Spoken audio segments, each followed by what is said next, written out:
फातिमा की रानी माँ, प्रभु यीशु की माँ, आसरा तू ही है माँ।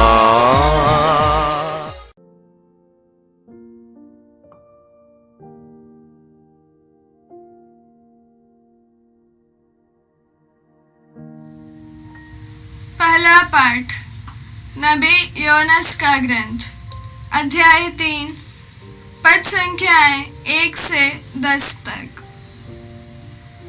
प्रभु की वाणी योनस को दूसरी बार यह कहते हुए सुनाई पड़ी, उठो, महानगर निनवे जाकर वहां के लोगों को उपदेश दो, जैसा कि मैंने तुम्हें बताया है। इस पर योनस उठ खड़ा हुआ और प्रभु के आज्ञानुसार निनवे चला गया। निनवे एक बहुत बड़ा शहर था। उसे पार करने में 3 दिन लगते थे। योनस ने उसमें प्रवेश किया और 1 दिन की यात्रा पूरी करने के बाद वह इस प्रकार उपदेश देने लगा। 40 दिन के बाद निनवे का विनाश किया जाएगा। निनवे के लोगों ने ईश्वर की बात पर विश्वास किया। उन्होंने उपवास की घोषणा की और बड़ों से लेकर छोटों तक सबों ने टाट ओढ़ लिया। निनवे के राजा ने यह खबर सुनी। उसने अपना सिंहासन छोड़ दिया, अपने वस्त्र उतारकर टाट पहन लिया और वह राख पर बैठ गया। इसके बाद उसने निनवे में यह आदेश घोषित किया, यह राजा तथा उसके सामंतों का आदेश है, चाहे मनुष्य हो या पशु, गाय बैल हो या भेड़ बकरी, कोई भी ना तो खाएगा, ना चरेगा और ना पानी पिएगा। सभी व्यक्ति टाट ओढ़कर पूरी शक्ति से ईश्वर की दुहाई देंगे। सभी अपना कुमार्ग तथा अपने हाथों से होने वाले हिंसात्मक कार्य छोड़ दें। क्या जाने ईश्वर द्रवित हो जाए, उसका क्रोध शांत हो जाए और हमारा विनाश ना हो। ईश्वर ने देखा कि वे क्या कर रहे हैं और किस प्रकार उन्होंने कुमार्ग छोड़ दिया है, तो वह द्रवित हो गया और उसने जिस विपत्ति की धमकी दी थी उसे उन पर नहीं आने दिया। यह प्रभु की वाणी है। ईश्वर को धन्यवाद। भजन अनुवाक्य। हे ईश्वर, तू पश्चातापी दीनहीन हृदय का तिरस्कार नहीं करेगा। हे ईश्वर, तू पश्चातापी दीनहीन हृदय का तिरस्कार नहीं करेगा। हे ईश्वर, तू दयालु है, मुझ पर दया कर। तू दया सागर है, मेरा अपराध क्षमा कर। मेरी दुष्टता पूर्ण रूप से धो डाल, मुझ पापी को शुद्ध कर। अनुवाक्य। हे ईश्वर, तू पश्चातापी दीनहीन हृदय का तिरस्कार नहीं करेगा। हे ईश्वर, तू पश्चातापी दीनहीन हृदय का तिरस्कार नहीं करेगा। हे ईश्वर, मेरा हृदय फिर शुद्ध कर और मेरा मन सुदृढ़ बना। अपने सानिध्य से मुझे दूर ना कर और अपने पवित्र आत्मा को मुझसे ना हटा। अनुवाक्य। हे ईश्वर, तू पश्चातापी दीनहीन हृदय का तिरस्कार नहीं करेगा। हे ईश्वर, तू पश्चातापी दीनहीन हृदय का तिरस्कार नहीं करेगा। तू बलिदान से प्रसन्न नहीं होता। यदि मैं होम चढ़ाता तो तू उसे स्वीकार नहीं करता। मेरा पश्चाताप ही मेरा बलिदान होगा।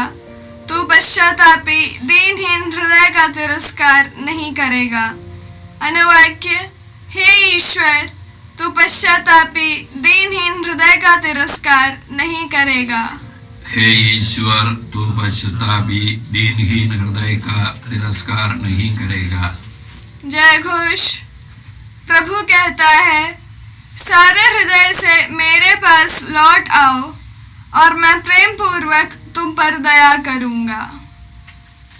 प्रभु आप लोगों के साथ हो और आपकी आत्मा के साथ।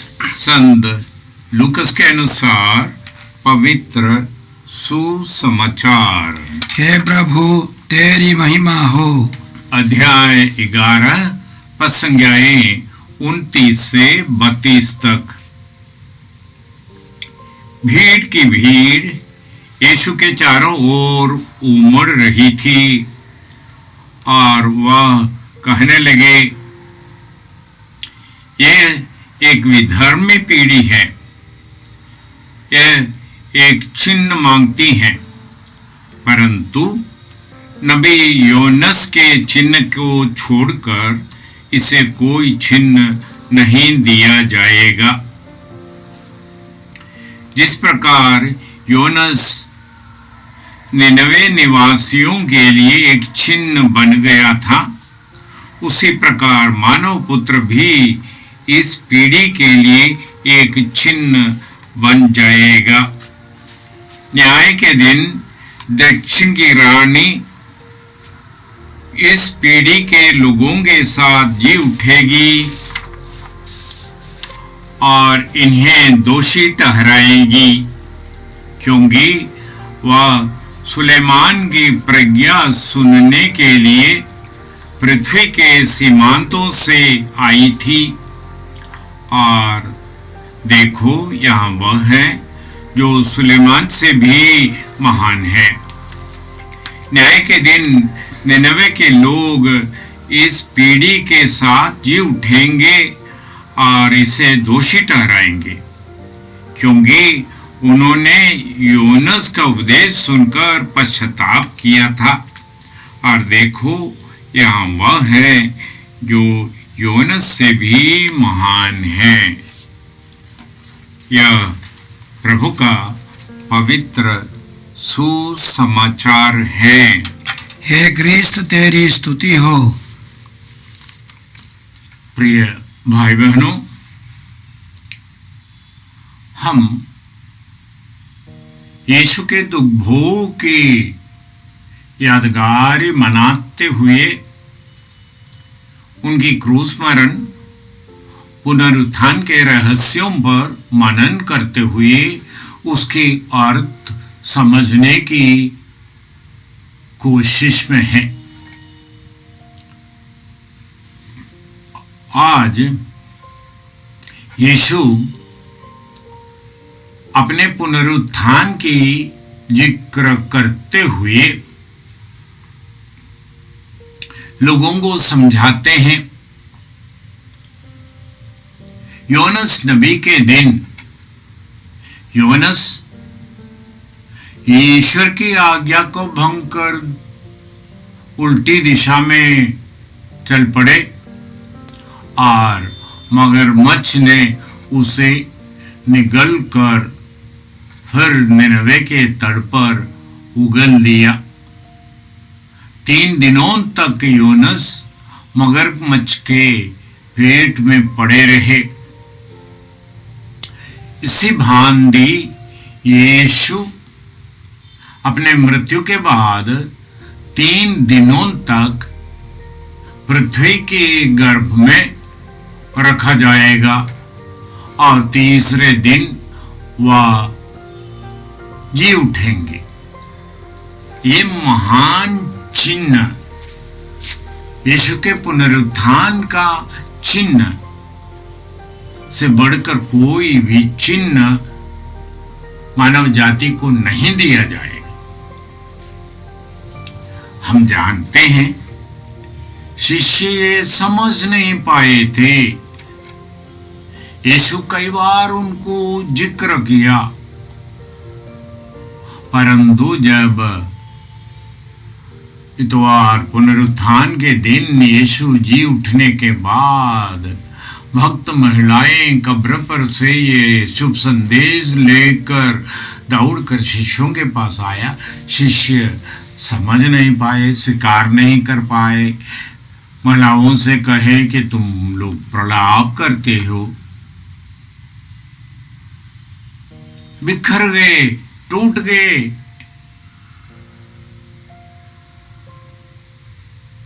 मछली पकड़ने निकल पड़े, कुछ शिष्य अपने घर की ओर चल पड़े। हम फिर ये पुनर्जीवित यीशु को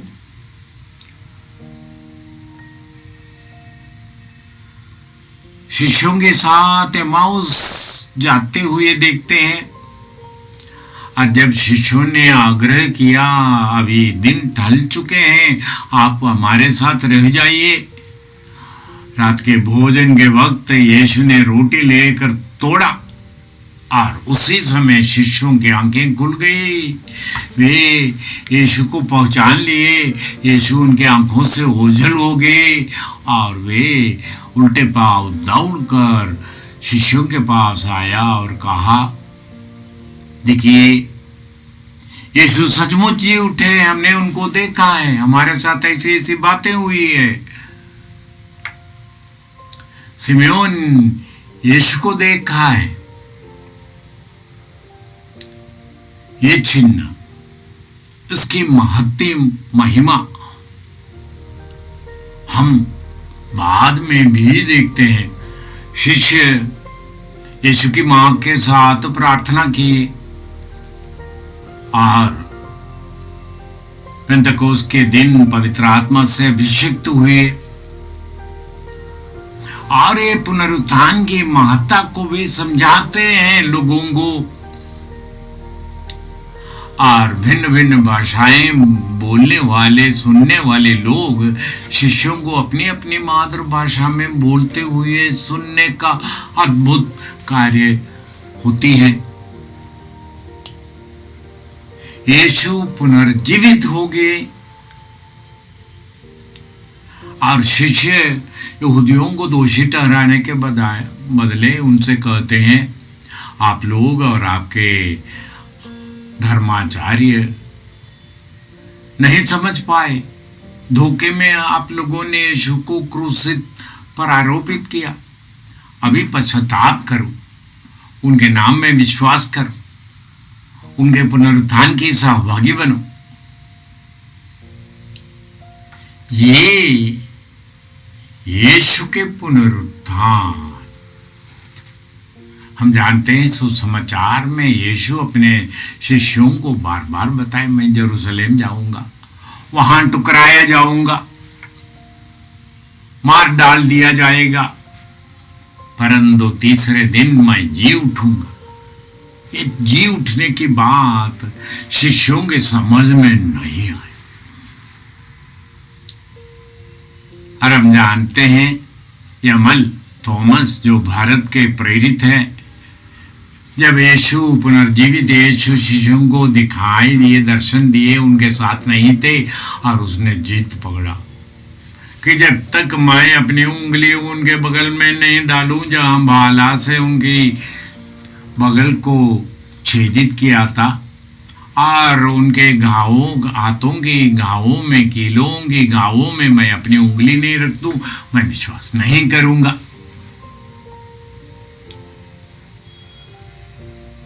परंतु जब यीशु उस अविश्वास की थॉमस के लिए दोबारा दर्शन देते हैं, तब थॉमस चिल्ला उठते हैं, मेरे प्रभु, मेरे ईश्वर।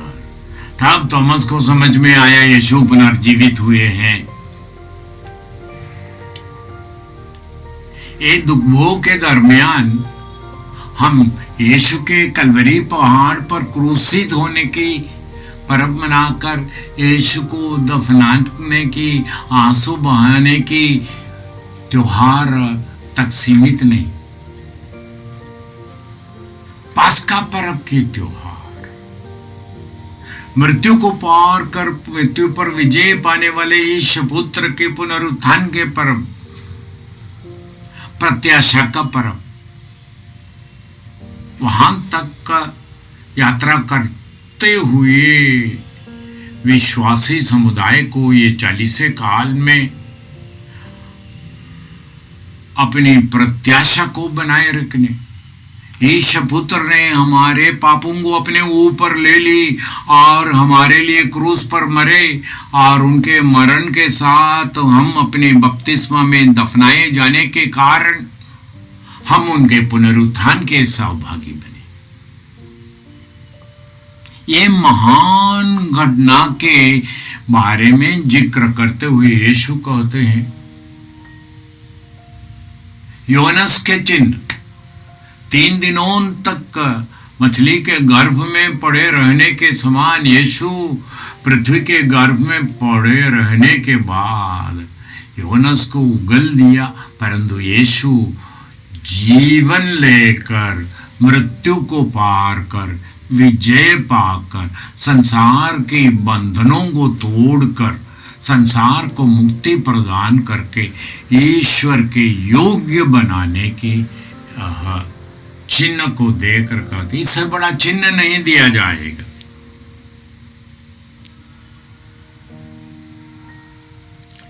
हम जानते हैं, इन दिनों के पाठ में हमने सुना, ये जिद पकड़ना, बुद्धि के अनुसार यीशु से चिन्ह मांगना, ये सब मानव की सीमित कमी के कारण होते हैं। अर्थात यीशु ये भी जिक्र करते, निनवे के लोग योनस के प्रवचन सुनकर पश्चाताप की और यीशु अपने बारे में लोगों को बताते, यहां वह है जो योनस से भी बड़ा है। निनवे के लोगों ने टाटोड़ा, पश्चाताप किया, फिर ईश्वर को प्रथम स्थान दी और यहां ईश्वर को प्रथम स्थान देने के लिए ईश्वर के भेजे हुए शुभ संदेश बनकर आने वाले प्रभु मार्कुस के सुसमाचार में पहले अध्याय में 14वें पद पर कहते हैं, समय निकट आ गया है, पश्चाताप करो और सुसमाचार में विश्वास करो।